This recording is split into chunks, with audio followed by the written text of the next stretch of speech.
Hey everyone, and welcome to our deep dive into Java programming. We'll be using Java Essentials for Dummies as our guide today. So whether you're prepping for a big meeting at work or Or brushing up on your Java for a project. exactly, Yeah. or just maybe curious about this whole coding thing, we're going to try to break it all down and give you the need-to-know info. And hey, no pressure here. We're not going to make you actually write any code today. Yeah, no pop quizzes. Promise. Yeah. All right, so let's get started. The first thing the book talks about is setting up your Java workshop. And it seems like there are two main paths you can take here. It's like choosing your adventurer's toolkit. You know, do you go all out with the deluxe explorer's kit with every tool imaginable? That's your IDE like Eclipse or NetBeans. Or are you more of a minimalist? Just need a trusty compass and a map. That would be your basic text editor like TextPad, or even one of those free online compilers. Yeah. I remember when I first started out, those IDEs felt like spaceships to me. Pretty I intimidating. bet. But once you get the hang of the basics, they can really boost your productivity. Yeah, for sure. It's all about finding the right setup for your coding journey. And of course, the book walks us through downloading and installing the Java Development Kit. The JDK, that's like your essential toolkit for writing and running Java code.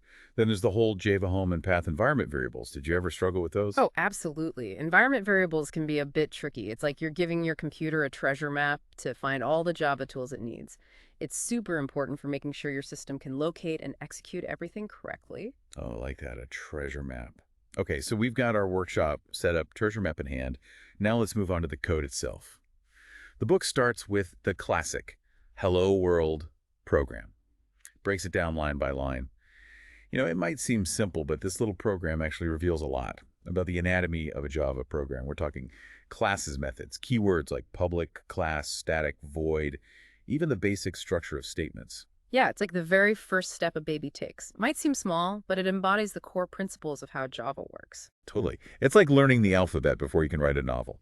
Speaking of building blocks, let's talk about variables. The book says they're like containers that hold different types of data, numbers, text, and so on.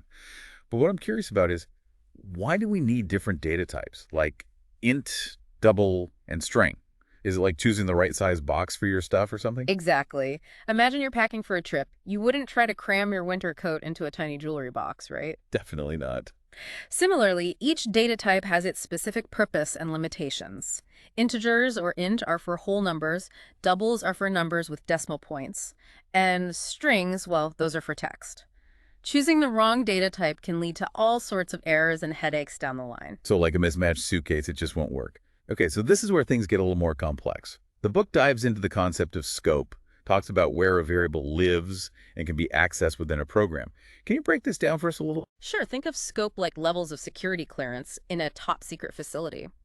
Some variables are top-secret accessible only within a specific method or block of code.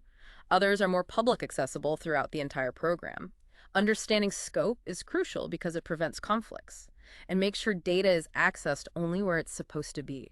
Okay, so a variable declared inside a method is like a secret agent's code word, only usable on that particular mission. Exactly. Love it. All right, let's move on to some action.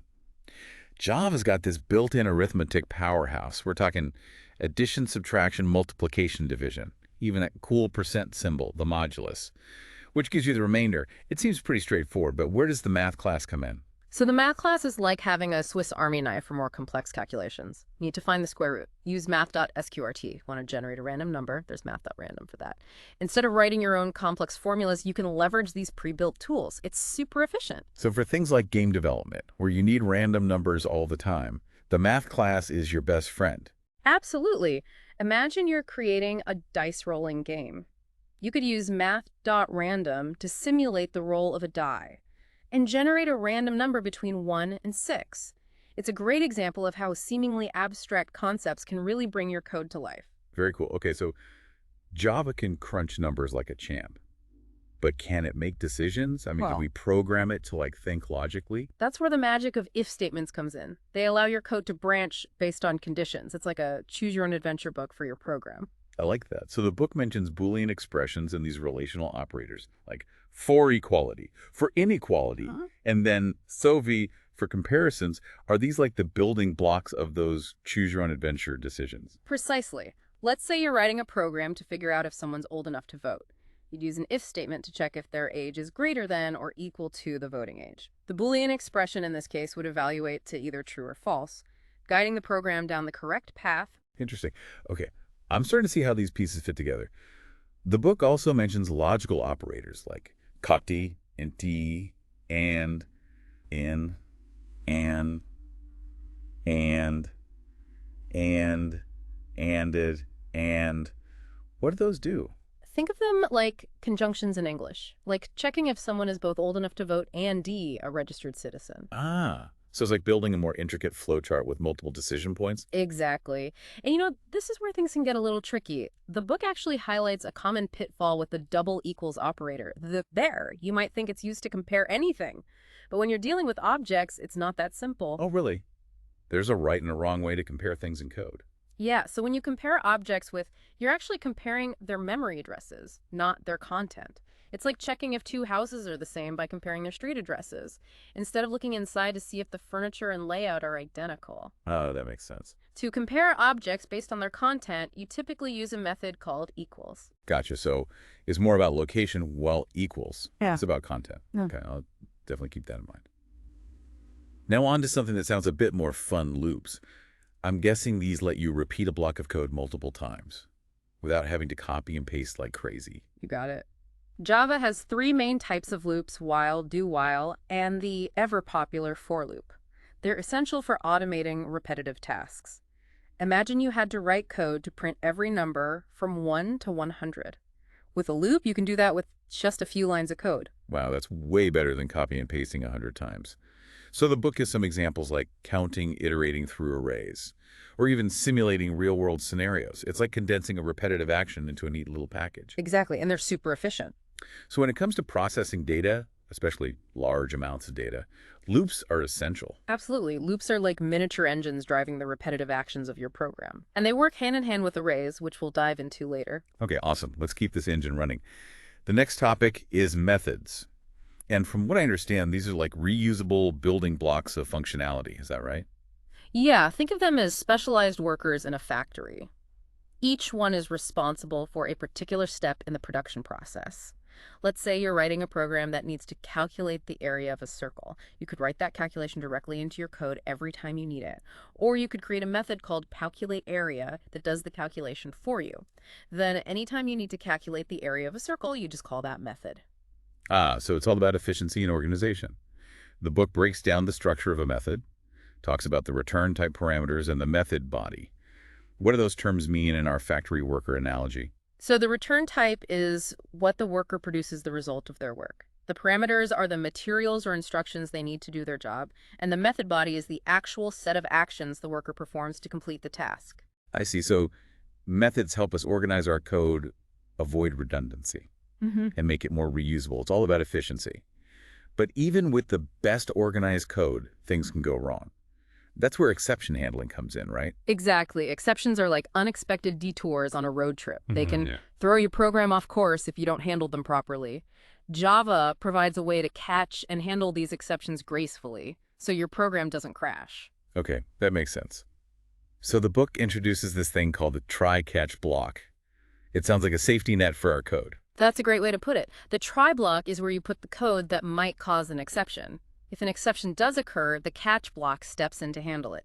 It's like having a designated driver who takes over if things get a little out of control. I get that analogy for sure. We also see the finally block. Is that like the cleanup crew making sure everything is in order? Exactly. The finally block executes no matter what, whether an exception occurred or not. It's essential for things like closing files or releasing resources, ensuring your program leaves everything tidy. So we've covered setting up our Java environment, understood the basic building blocks like variables and data types, explored how Java handles logic and repetition with if statements and loops, and learned how to create reusable code with methods and handle those unexpected errors with exceptions. Phew, feeling pretty good about this, but the book's just getting started. And we're just scratching the surface of object-oriented programming, which is where things get really exciting. Oh, I can't wait.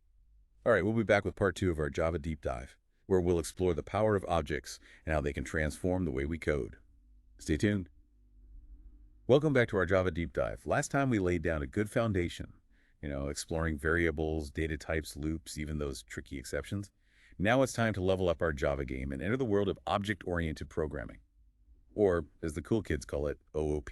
OOP. Yeah, it's like a whole new way of thinking about code. It's like shifting from building with individual Lego bricks to creating entire Lego sets, each with its own purpose and functionality. I like that analogy.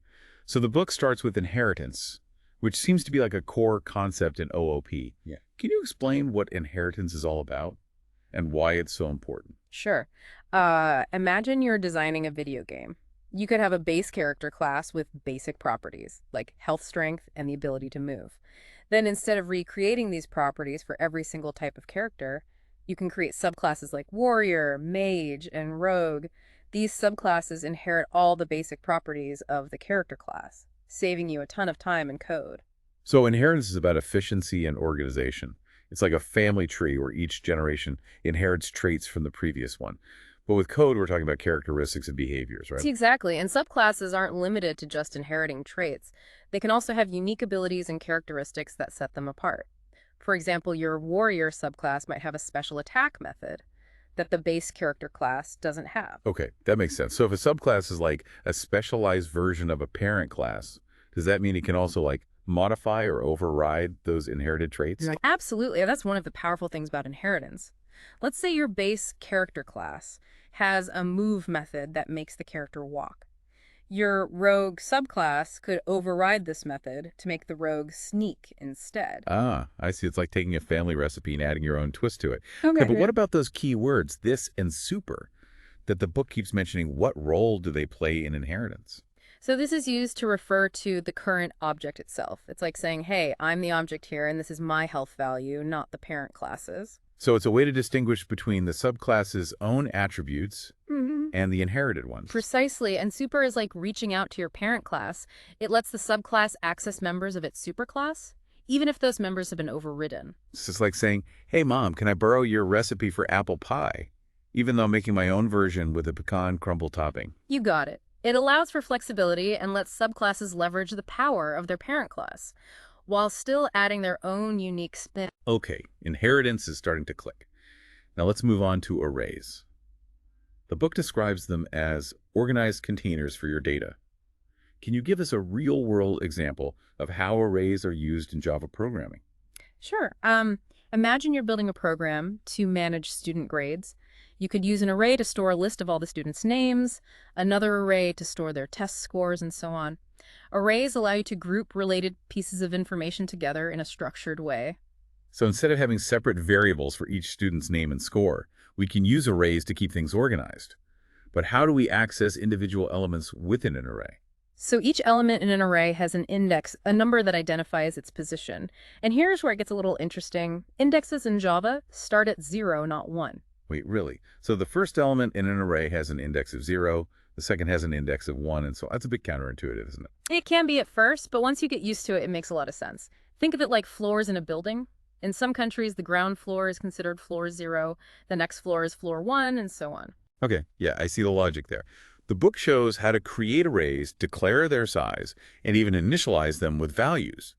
But how do we actually work with the data stored in an array? Loops and arrays go together like peanut butter and jelly. Loops allow you to iterate through each element in an array, performing actions like printing values, calculating sums, or even searching for specific data. So we could use a loop to go through our student grades array and calculate the average score for the class. Exactly. Loops make working with arrays incredibly efficient.